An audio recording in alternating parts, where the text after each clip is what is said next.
भाइयों बंधुओं, विचार करना, अगर किसी पिता के बेटा बुरे कर्मों की संगत में फंस जाए और सारे बुरे कर्मों को अपना ले, और अगर यह बात सभी नगर में हवा की तरह बुराई फैलती है भैया, अगर बाप गली से निकल करके जाएगा तो उस बाप पर 1000 तरह की उंगली उठाएंगे लोग। तो आज जैसे ही यह दृश्य धुंधकारी के साथ में हुआ तो वैश्याओं ने धुंधकारी को मार करके जब जंगल में फेंकवा दिया तो इधर धुंधकारी की आत्मा इधर उधर भटकने लगी। तो हुआ क्या, इधर एक दिन गोकर्ण के मन में विचार आया कि मुझे प्रभु का भजन करते करते काफी समय हो गया, क्यों ना मुझे अपने भाई को चल कर के देखना चाहिए कि मेरा भाई नगर में किस तरीका से रह रहा है। तो आज गोकर्ण नगर वन से और नगर के लिए चले, और जैसे ही गोकर्ण ने नगर में प्रवेश किया तो गोकर्ण को सुनने के लिए मिला कि वैश्याओं ने धुंधकारी का वध कर दिया है। तो गोकर्ण कहने लगे, भैया मैंने तुम्हें बहुत समझाया लेकिन तुम्हारी एक भी बात समझ में नहीं आई। तुमने जैसे फल को बोया था, बीज को बोया था, तुमने ऐसे ही फल को पाया है। इधर वक्तु संध्या का समय है, गोकर्ण आंगन में लेटे हुए हैं, भाई की मृत्यु के मन में तरह तरह के विचार आ रहे हैं। तो हुआ क्या, वही धुंधकारी और उसी जगह पर पहुंचा जहां पर गोकर्ण लेटे थे। कभी तो भैंसे के रूप में गोकर्ण को दिखाई देता है, कभी बकरे के रूप में दिखाई देता है।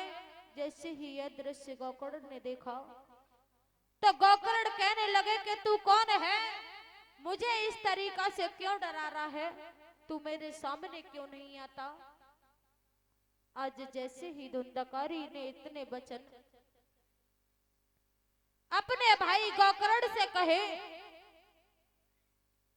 तो एकदम से धुंधकारी दोनों हाथ जोड़ करके और गोकर्ण से कहने लगा,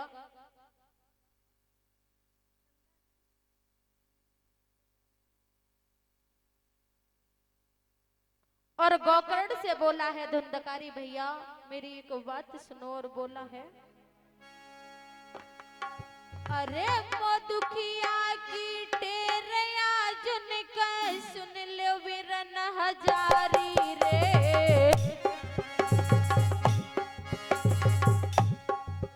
और अपनी चलती में भैया में गिनती करी तुम्हारी रे।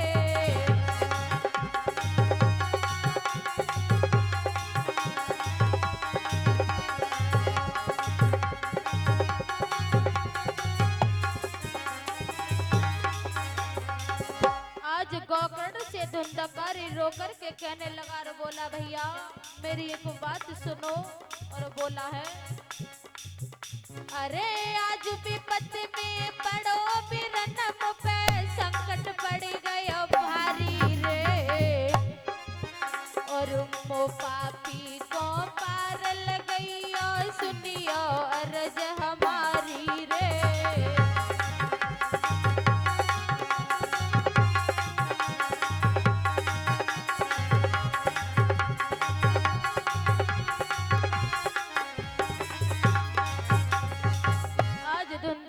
रोकर के भैया गोकर्ण से कहने लगा और बोला, भैया के वीरन कर्म करे को भोग भूत की योनि पाई है।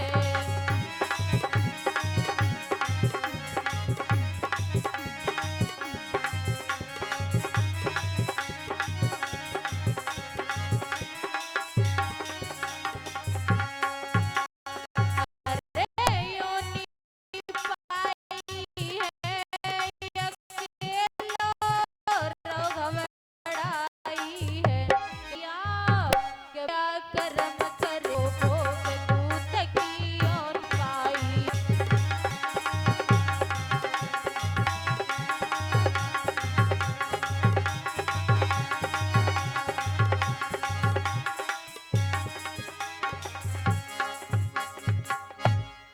आज जैसे ही इतने वचनों को धुंधकारी ने गौकर्ण से कहा कि भैया मैं इस भूत योनि में पड़ा हुआ हूं, भैया इस भूत योनि से मुझे बाहर निकालो।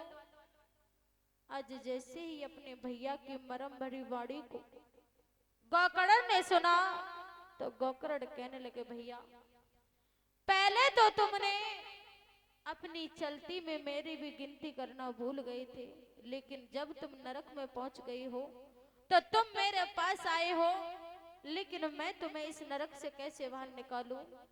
तो धुंधकारी कहने लगा भैया चाहे कुछ भी करो